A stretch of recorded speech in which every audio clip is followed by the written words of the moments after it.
Doctor Mathew Kuzhalnadan 11 minute. Sir, ഈ ബഡ്ജറ്റുമായി ബന്ധപ്പെട്ട ചർച്ചയിൽ ഒരു പുതിയ ദിശാബോധം കേരളത്തിന് കൊടുക്കുന്ന ഒരു ബഡ്ജറ്റാണ് ഇവിടെ അവതരിപ്പിക്കപ്പെട്ടത്. തീർച്ചയായിട്ടും പുതുയുഗ കേരളം എന്ന കോൺസെപ്റ്റിൽ നിന്നുകൊണ്ട് ഇവിടെ അവതരിപ്പിച്ച ബഡ്ജറ്റ്, പക്ഷേ എനിക്ക് തോന്നുന്നത് ഒരുപക്ഷെ ഞാൻ നേരത്തെ ഒരിക്കൽ ഈ സഭയിൽ പറഞ്ഞ ഒരു വാചകം ഒരിക്കൽ കൂടി ആവർത്തിക്കാൻ ആഗ്രഹിക്കുകയാണ്. ബാരക് ഒബാമ ബഡ്ജറ്റിനെ കുറിച്ച് പറഞ്ഞ ഒരു സെന്റൻസ് ആണ്. A budget is more than just A series of numbers on A page. It is an embodiment of values. ഞാൻ ഏറെ ആകാംക്ഷയോടെ നോക്കിക്കണ്ടിരുന്ന ബഹുമാന്യായ മുഖ്യമന്ത്രി, ഫിനാൻസ് മിനിസ്റ്റർ, അദ്ദേഹത്തിന്റെ കന്നി ബഡ്ജറ്റാണ്, ആദ്യത്തെ ബഡ്ജറ്റാണ്. ആദ്യത്തെ ബഡ്ജറ്റിൽ ആരും എടുക്കില്ലാത്ത ഒരു റിസ്ക് അല്ലെങ്കിൽ കേൾക്കാൻ ആഗ്രഹിക്കാത്ത ഒരു കാര്യം, നിലവിൽ അദ്ദേഹത്തിന് മുമ്പുണ്ടായിരുന്ന ഫിനാൻസ് മിനിസ്റ്റർ അവതരിപ്പിച്ച ഒരു ബഡ്ജറ്റിലെ പ്ലാൻ സൈസ് വെട്ടിക്കുറയ്ക്കാൻ തീരുമാനിക്കുക എന്ന് പറഞ്ഞാൽ അത് എപ്പോഴും അതിനെ ഭയങ്കര നെഗറ്റീവ് ക്രിറ്റിസിസം വരാവുന്ന കാര്യമാണ്. നിങ്ങൾക്ക് അദ്ദേഹം ചെയ്ത പോലെ അത്രയും പ്ലാൻ കൊണ്ടുവരാൻ കഴിഞ്ഞില്ല. 5000 കോടി രൂപയുടെ പ്ലാൻ വെട്ടിക്കുറച്ചുകൊണ്ടാണ് അദ്ദേഹം ബഡ്ജറ്റ് അവതരിപ്പിച്ചത്. But that shows some sort of integrity. ഞാൻ കഴിഞ്ഞ വർഷങ്ങളിലൊക്കെ നമ്മളിവിടെ പറഞ്ഞതാണ്, അദ്ദേഹം മുൻ ധനകാര്യമന്ത്രി ബഡ്ജറ്റ് അവതരിപ്പിച്ചപ്പോഴൊക്കെ. അത് കഴിഞ്ഞിട്ട് എന്നെ അത്ഭുതപ്പെടുത്തിയ ഒരു കാര്യം, തെരഞ്ഞെടുപ്പ് തോറ്റ് പുതിയൊരു സർക്കാർ അധികാരത്തിൽ വന്ന് അതിനെക്കുറിച്ച് നിങ്ങൾ പറയുമ്പോൾ ഒരുപക്ഷെ നിങ്ങളുടെ പാർട്ടിക്കാരെയൊക്കെ അത് പറഞ്ഞ് മനസ്സിലാക്കിയിട്ടുണ്ടാവും. ഖജനാവിൽ 4000 കോടി ബാക്കി വെച്ചിട്ടാണ് ഞങ്ങൾ ഇറങ്ങുന്നത് എന്ന് കേരളത്തിന്റെ പൊതുസമൂഹത്തോട് നിങ്ങൾ പറയുകയാണ്. 6000 പല കണക്കുകളാണ് വന്നത്. ഒരു പത്രത്തിൽ 4000 വന്നു, പിന്നീട് 6000 കോടി എന്ന് വന്നു. നിങ്ങൾ ജനങ്ങളോട് പറയുന്നതിൽ എന്ത് ആത്മാർത്ഥയാണ് സാർ ഉള്ളത്? എന്ത് ആത്മാർത്ഥം? ജനങ്ങളെല്ലാം വിഡ്ഢികളാണെന്ന് നിങ്ങൾ കരുതാണ്. 6000 കോടി ബാക്കി വെച്ചിട്ടാണ് ഞങ്ങൾ ഇറങ്ങുന്നതെന്ന് ആധികാരികമായി ഈ നിങ്ങളുടെ LDF-നെ നയിക്കുന്ന ഉത്തരവാദിത്തപ്പെട്ട നേതാക്കന്മാർ കേരളത്തിലെ ജനങ്ങളോട് പറയാൻ. What is the real picture? യഥാർത്ഥ പിക്ചർ എന്തായിരുന്നു? യഥാർത്ഥ പിക്ചർ എന്ന് പറയുന്നത് സംസ്ഥാനത്തിന്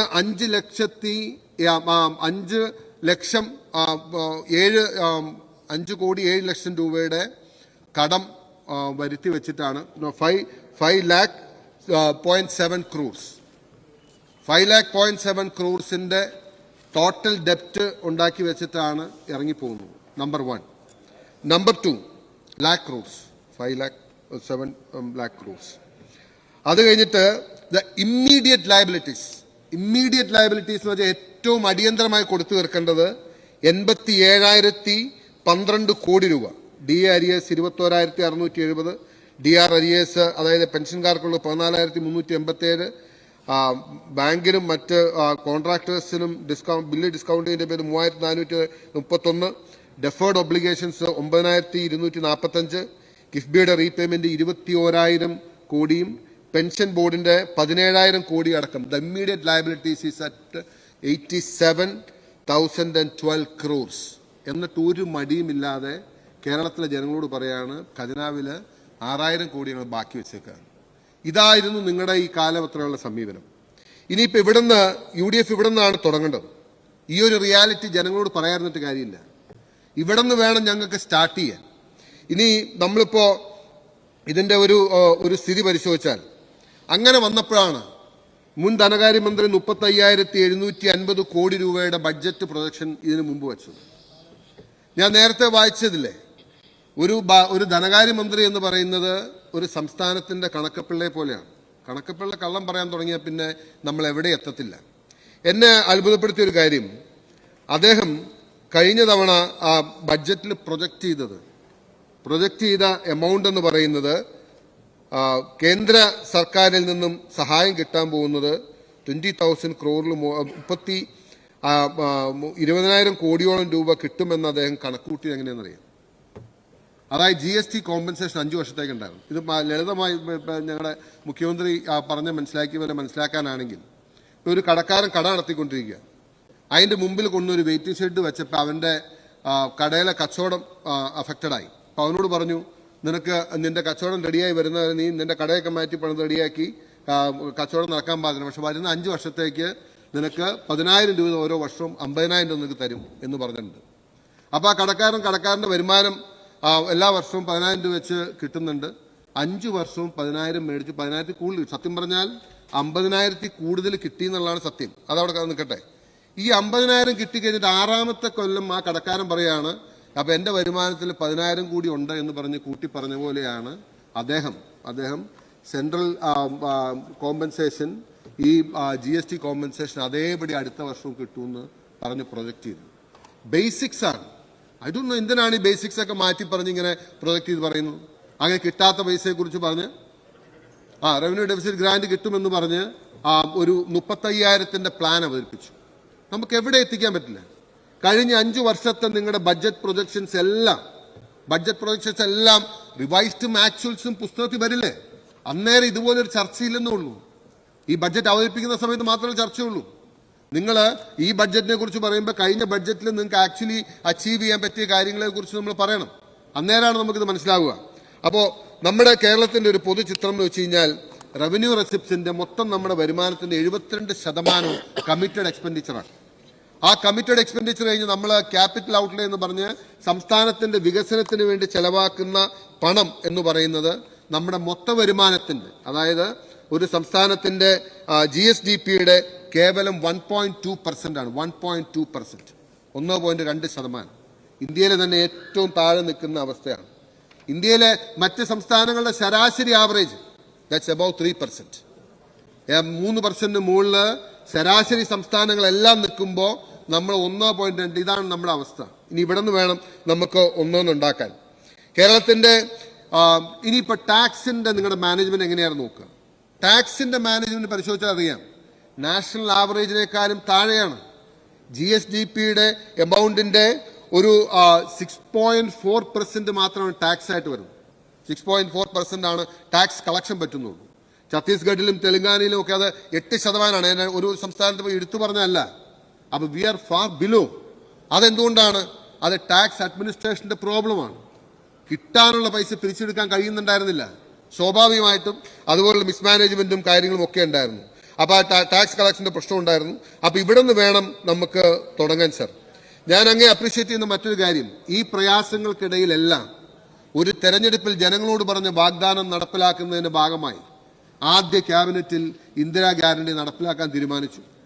ഇന്ദിരാ ഗ്യാരണ്ടി നടപ്പിലാക്കാൻ തീരുമാനിച്ച സ്ത്രീകൾ ഇന്ന് ഈ സംസ്ഥാനത്ത് സൗജന്യ KSRTCയിൽ യാത്ര ചെയ്യുകയാണ്. വെറും വാക്ക് പറഞ്ഞല്ല, അതിന്റെ തൊട്ടു പിന്നാലെ ഇന്ന് കേരളത്തിലെ ഏറ്റവും വലിയ പ്രതിസന്ധിയായിട്ടുള്ള ആരോഗ്യ മേഖലയിലെ ചെലവ്, ചികിത്സാ ചെലവിന് 25 ലക്ഷം രൂപയുടെ ഇൻഷുറൻസ് സ്കീം ഇൻട്രൊഡ്യൂസ് ചെയ്യാനുള്ള പ്രിലിമിനറി സ്റ്റെപ്സ്. ഇവരാരും ഭരണത്തിലിരിക്കാത്തവരല്ലല്ലോ. അദ്ദേഹം 10 കോടി ഇയർമാർക്ക് ചെയ്തത് അത് 25 ലക്ഷത്തിന്റെ കേരളത്തിൽ മുഴുവൻ ആളുകൾക്ക് നടപ്പാക്കാൻ വേണ്ടിയാന്ന് പറഞ്ഞോ? No, that is just a start, initiation.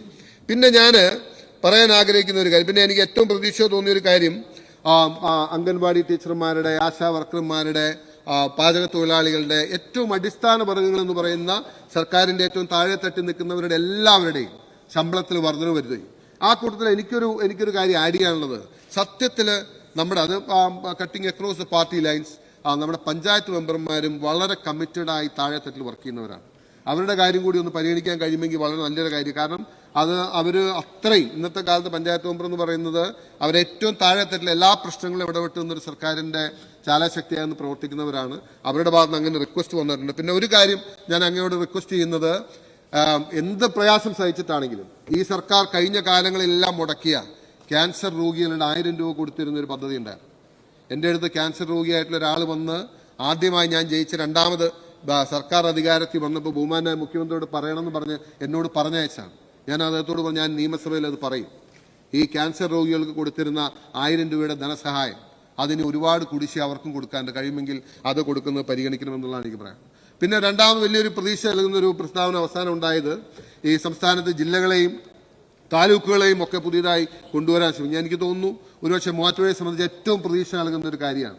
കാരണം ആദ്യകാലം മുതൽ അടുത്തൊരു ജില്ല ഇനി കേരളത്തിലുണ്ടെങ്കിൽ അത് മൂവാറ്റുപുഴ ജില്ലയാണ് ഉണ്ടാവേണ്ടത് എന്നുള്ളൊരു പൊതു ആയിട്ടുള്ളൊരു അഭിപ്രായം ഉയർന്നു വന്നിട്ടുണ്ട്. കെ കരുണാകരൻ്റെ കാലത്ത് അതിനെക്കുറിച്ചൊരു സ്റ്റഡി നടത്താൻ അങ്ങനെയുള്ള കാര്യങ്ങളൊക്കെ ഉണ്ടാവും. ഞാൻ സമയക്കുറവുള്ളതുകൊണ്ട് ഞാൻ ഇനി കുറച്ച് രാഷ്ട്രീയം പറയാതെ ഇരിക്കാൻ കഴിയില്ല. ഇത്രയൊക്കെ പറഞ്ഞാലേക്ക് അത് പറയാതിരിക്കാൻ കഴിയും. എനിക്ക് ഓർത്തു പോകുന്നത്, കഴിഞ്ഞ സർക്കാരിൻ്റെ സമയത്ത് ഞാൻ അവിടെ നിന്ന് പ്രസംഗിക്കുന്ന സമയത്ത് ഞാനിവിടെ ഉന്നയിച്ച ചില കാര്യങ്ങളോട് ഇവിടുന്ന് ഇന്നത്തെ പ്രതിപക്ഷ നേതാവ് അന്നത്തെ മുഖ്യമന്ത്രി പറഞ്ഞൊരു വാചകം നിങ്ങൾക്ക് എല്ലാവർക്കും ഓർമ്മയുണ്ട്, പലരും അന്നുള്ളവർക്കറിയാം. അദ്ദേഹം പറയുന്നത്, എന്നെ ചൂണ്ടിയിട്ട് പറയുന്നത് പച്ച കള്ളമാണെന്ന് പറഞ്ഞു. ഓർമ്മയില്ലേ? ഞാനത് കറക്റ്റ് ചെയ്യാൻ വേണ്ടി ഒരു അവസരം ചോദിച്ചപ്പോൾ അദ്ദേഹം പറഞ്ഞു, അസംബന്ധം പറഞ്ഞിട്ട് വീണ്ടും അസംബന്ധങ്ങൾ ആവർത്തിക്കാനാണോ എന്ന് ചോദിച്ചു. പക്ഷെ ഇന്ന് നടന്നുകൊണ്ടിരിക്കുന്ന കാര്യങ്ങൾ കാണുമ്പോൾ ആരാണ് പച്ചക്കള്ളം പറഞ്ഞതെന്ന് നമുക്ക് മനസ്സിലാവുന്നില്ല. ആരാണ് അസംബന്ധം പറഞ്ഞതെന്ന് മനസ്സിലാവുന്നില്ലേ?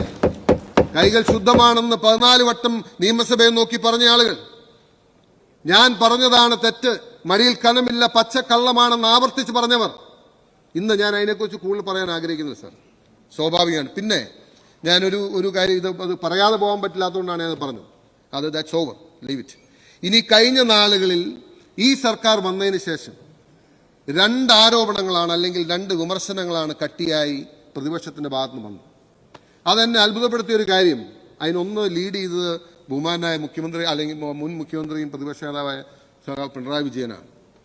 അദ്ദേഹം പറഞ്ഞത് വളരെ ലളിതമായി പറയുകയാണ്, PMC പദ്ധതി UDFന്റെ നിലപാടിനെ വിമർശിച്ചുകൊണ്ട് വരികയാണ്, അതിനെതിരെ സമരം ചെയ്യുമെന്ന് പറയാം.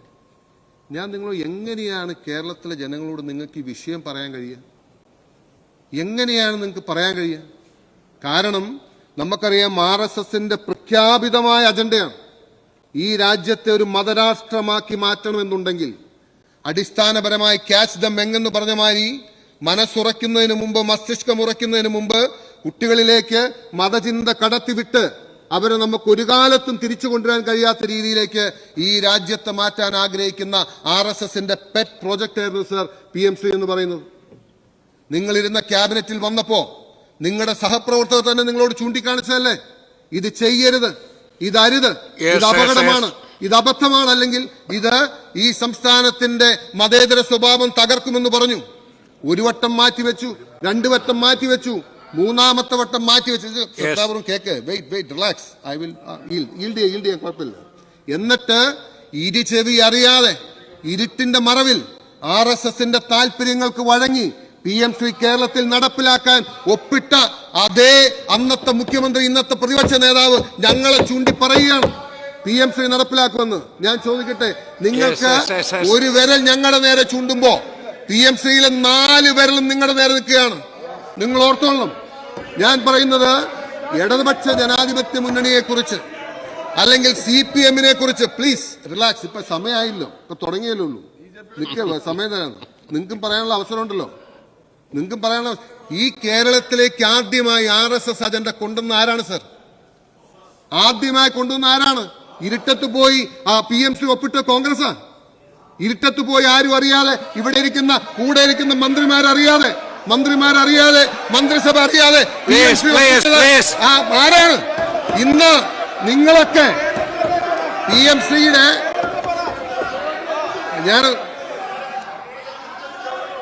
ഞാൻ പറയാം,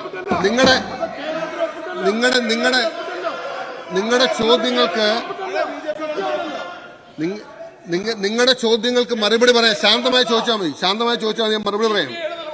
ഞാൻ പറയുന്നത്, എന്നിട്ട് മുന്നണിക്കകത്ത് തന്നെ തർക്കം ഉണ്ടായി, ഇതൊക്കെ നിഷേധിക്കാൻ പറ്റുമോ? എന്നിട്ട് PMC പദ്ധതിയെക്കുറിച്ച് ഇപ്പൊ ഞങ്ങളെ വിമർശിക്കുകയാണ്. എന്നെ അത്ഭുതപ്പെടുത്തിയ ഒരു കാര്യം, ഇത്രയും കാലം ദീർഘകാലം രാഷ്ട്രീയ പ്രവർത്തനം നടത്തി മതേതര പക്ഷത്ത് നിൽക്കുന്നു എന്ന് പറയുന്ന പിണറായി വിജയൻ, അദ്ദേഹത്തിന് ഇതിന്റെ അപകടം അറിയില്ലാഞ്ഞിട്ടാണോ? അദ്ദേഹത്തിന് ഇതിന്റെ ആഴം അറിയില്ലാഞ്ഞിട്ടാണോ? അദ്ദേഹത്തിന് PMC എന്ന പദ്ധതി കൊണ്ട് ഈ നാടിനുണ്ടാകാൻ പോകുന്ന തകർച്ച അറിയില്ലാഞ്ഞിട്ടാണോ? എന്നിട്ട്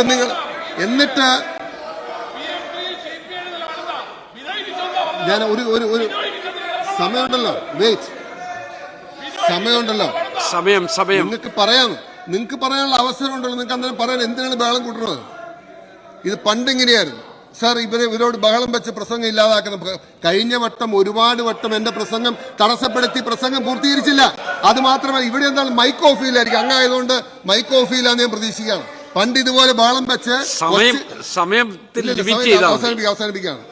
ഇനി രണ്ടാമത്തെ, അതുകൊണ്ട് കേരളത്തിന്റെ പൊതുബോധത്തിനെതിരെ ഇരുട്ടിന്റെ മറവിൽ രാഷ്ട്രീയം കൊണ്ടുവന്നത് പിണറായി വിജയനും LDF ആണെന്ന് നിങ്ങൾ വിസ്മരിക്കരുത്. എന്നിട്ട് അതിന്റെ പേരിൽ ഞങ്ങൾക്ക് നേരെ വിരൽ ചൂണ്ടാൻ നിൽക്കുന്നു. രണ്ടാമതൊരു കാര്യം, കഴിഞ്ഞ ദിവസം ഞാൻ ബഹുമാന്യനായ പഴയ നമ്മുടെ എക്സൈസ് മന്ത്രിയുടെ ഒരു ഭയങ്കര ആരോപണം അദ്ദേഹം കൊണ്ടുവന്ന് ഞാൻ കേട്ടു. അദ്ദേഹം പറഞ്ഞത് ഇങ്ങനെ വീര്യം കുറഞ്ഞ മദ്യം കൊണ്ടുവരാനുള്ള അതിന് ടാക്സ് അവസാനിപ്പിക്കും. ഈ സെഷനിൽ ഒരു മേഡൻ സ്പീച്ചാണല്ലോ, അപ്പൊ സ്വാഭാവികമായിട്ടും. അപ്പോ അദ്ദേഹം പറയാണ് അതിന്റെ അകത്ത് അഴിമതി ഉണ്ടെന്നാണ് പറഞ്ഞത്. ഞാൻ ചോദിക്കട്ടെ, നിങ്ങൾ കുറച്ചുപേര് ഇവിടെ ഉണ്ടായിരുന്നല്ലോ, ഈ വീര്യം കുറഞ്ഞ മദ്യം എന്ന് പറയുന്ന കോൺസെപ്റ്റ് ഇൻട്രൊഡ്യൂസ് ആരാ? അദ്ദേഹം തന്നെ ഇതേ സീറ്റിലിരുന്ന് കൊണ്ടുവന്ന നിയമനിർമ്മാണമായിരുന്നു. അന്നത്തെ എക്സൈസ് മന്ത്രി കൊണ്ടുവന്ന നിയമമാണ്. അപ്പൊ എനിക്ക് തോന്നിയത് ആ സമയത്ത് നെഗോസിയേഷൻസ് വെയർ ഓൺ. ആ നെഗോസിയേഷൻ കംപ്ലീറ്റ് ചെയ്യാത്തതുകൊണ്ടാണ് അദ്ദേഹം ചെയ്യാതെ. അതുകൊണ്ടായിരിക്കുമല്ലോ പെട്ടെന്ന് അദ്ദേഹത്തിന് ഇതിൽ അഴിമതി ഉണ്ടെന്ന് തോന്നാൻ കാരണം. അതല്ലെങ്കിൽ ഒരു കാര്യം വരുമ്പോൾ തന്നെ ഇദ്ദേഹം പെട്ടെന്ന് എങ്ങനെ അങ്ങനെ പറയാം? എനിക്ക് മനസ്സിലായില്ല. ആരും ഒന്നും അഴിമതി ഉണ്ടെന്ന് നിങ്ങൾക്കറിയായിരിക്കും. കാരണം എന്നാ, there may be offer before you may be negotiating. അതുകൊണ്ടാണ് നിങ്ങൾ അങ്ങനെ പറയാൻ കാരണം. അതല്ലാതെ വീര്യം കുറഞ്ഞ മദ്യത്തെ സംബന്ധിച്ച് ഇവിടെ നിന്നുള്ള ഒരു പരാമർശം വന്നപ്പോൾ തന്നെ അദ്ദേഹം ചാടി എഴുന്നേറ്റ് പറയണമെന്നുണ്ടെങ്കിൽ നിയമം കൊണ്ടുവന്നവർ നിങ്ങളാണ്. വീര്യം കുറഞ്ഞ മദ്യം എന്നുള്ള കോൺസെപ്റ്റ് ഉണ്ടാക്കി അതിനുള്ള അവസരം ഉണ്ടാക്കിയത് ഇതാണ്. അതിന് പാലക്കാട് എലപ്പുള്ളിയിൽ ഡിസ്റ്റിലറിക്കുള്ള സൗകര്യം കൊടുത്തയാള്. അപ്പൊ രണ്ട് ആരോപണങ്ങൾ നിങ്ങൾ പ്രതിപക്ഷത്തിനെതിരെ പറഞ്ഞു. ഒന്ന് PMCയെ സംബന്ധിച്ച്, ഒന്ന് മദ്യത്തെ സംബന്ധിച്ച്. ഞങ്ങൾക്ക് ഇതിനെക്കുറിച്ചെല്ലാം വ്യക്തമായ കാഴ്ചപ്പാടുണ്ട്. ഞാൻ പറയുന്ന ഈ തെരഞ്ഞെടുപ്പ് വിജയം യുഡിഎഫിന് ലഭിച്ചത് RSSന്റെ അജണ്ടയെ തടുക്കാൻ, ചെറുക്കാൻ കോൺഗ്രസിന് കരുത്തുള്ള ഒരു നേതൃത്വമുണ്ട് എന്ന് തിരിച്ചറിഞ്ഞപ്പോൾ യുഡിഎഫിനുണ്ടെന്ന് പറഞ്ഞുകൊണ്ടാണ്.